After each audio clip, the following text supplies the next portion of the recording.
Passons maintenant à une discussion de la proposition d'Yvan Blot.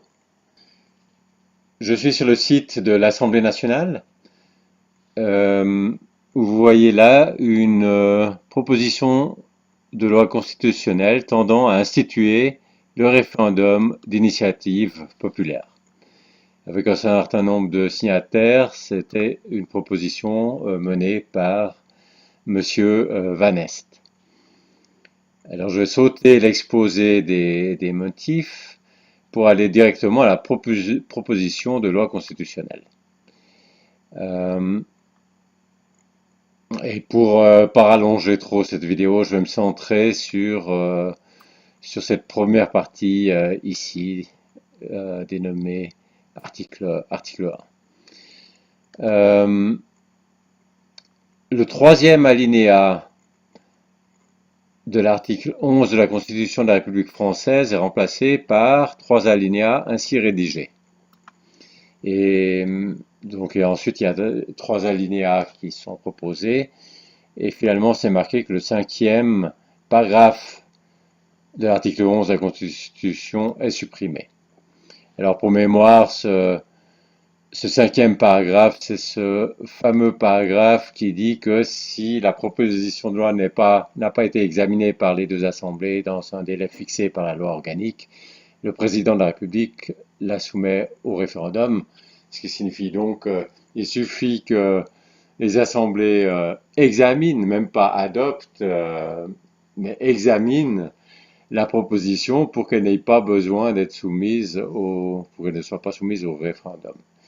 Donc ça, c'était dans la loi actuelle, c'est quelque chose qui affaiblit encore le référendum actuel, puisque même si un référendum aboutit, ou en tout cas une demande de référendum aboutit, finalement, il n'y a pas forcément la votation à la fin. Donc ça, c'est une très bonne chose de supprimer ce paragraphe.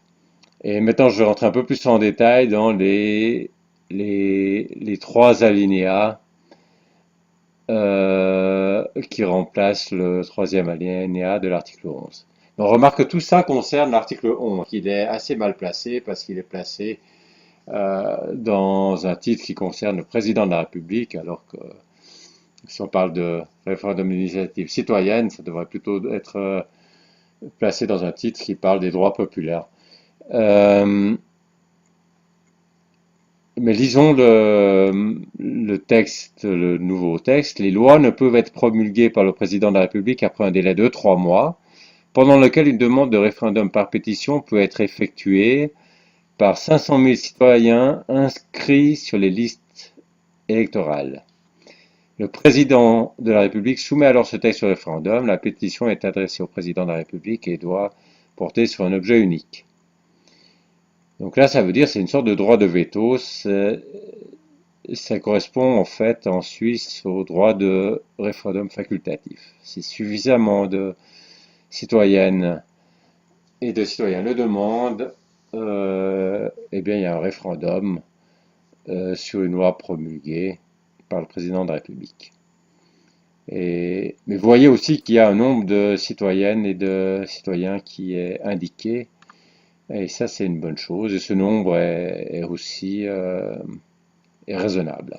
On n'est pas en train de parler de 10% du corps électoral. Euh,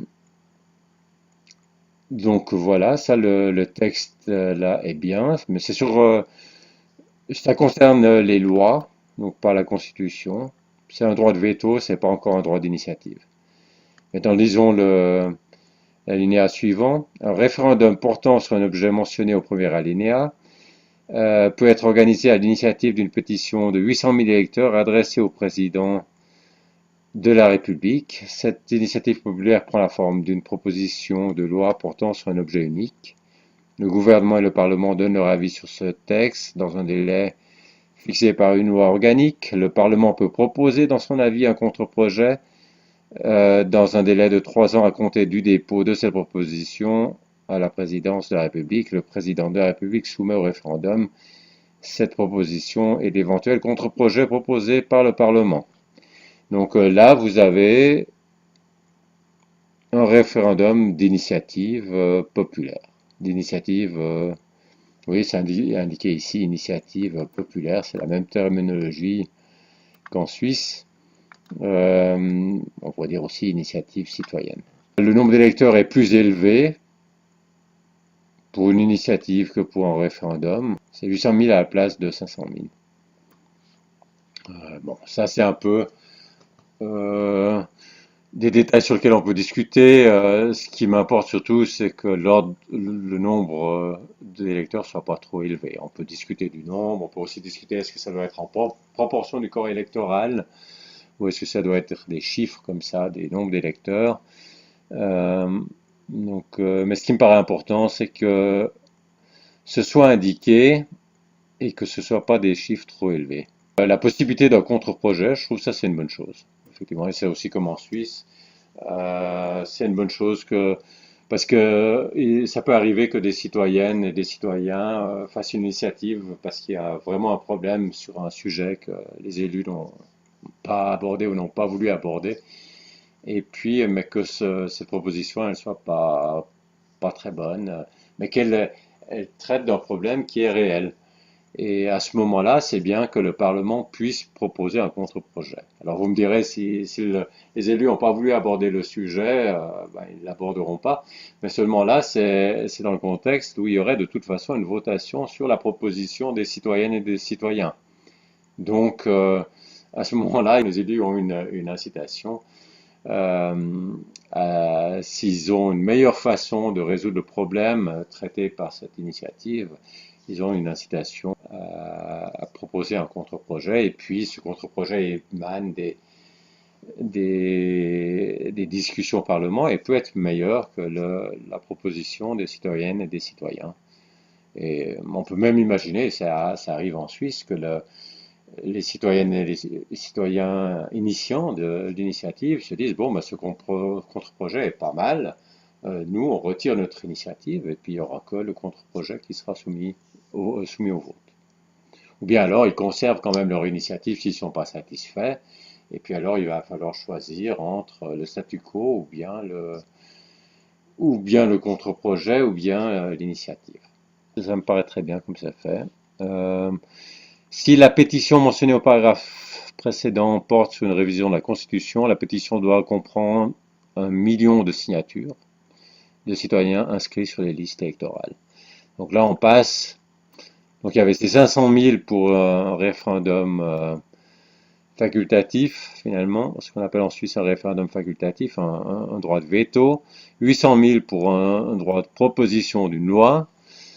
Et puis, si ça porte sur la Constitution, alors c'est 1 million. Donc ça, bon, ça me paraît défendable. Ça reste encore des chiffres raisonnables et c'est défendable que si on veut modifier la Constitution, il faut plus de signatures que si on veut juste modifier une loi. Euh, voilà, donc en gros, je trouve cette proposition bonne. J'aime beaucoup le fait qu'elle est précise. On voit vraiment l'aspect veto, l'aspect initiative.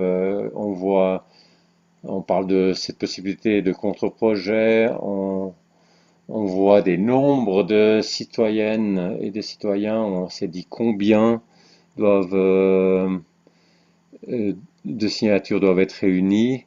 Je vois pas exactement ici le délai en fait.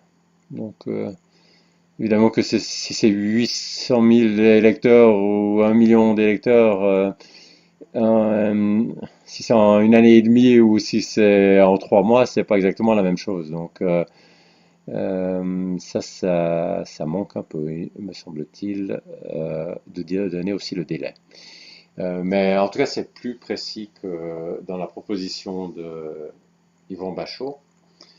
Euh, c'est assez mal placé dans cet article 11, ce qui fait que ça pourrait être interprété comme ne touchant pas à la Constitution, mais d'autre part, il y a cette dernière, ce troisième alinéa ici qui dit Si la pétition mentionnée au paragraphe précédent porte une révision de la Constitution, alors c'est 1 million. Ça donne l'information que c'est 1 million, mais ça donne aussi l'information que ça peut porter sur une révision de la Constitution. Donc il faudrait à ce moment vraiment faire des gros efforts de contorsion d'interprétation pour interpréter cet article comme disant qu'il ne permet pas un référendum qui modifierait la Constitution. Alors, en conclusion, j'aime bien la précision de la proposition d'Yvan Blot. J'aimerais qu'il précise quand même les délais pour ce qui est des 500 000 signatures, ça a l'air d'être 3 mois, mais pour les 800 000 signatures ou 1 million de signatures, là, je crois que ce serait important de préciser les délais, qu'il n'y ait vraiment aucune marge d'interprétation.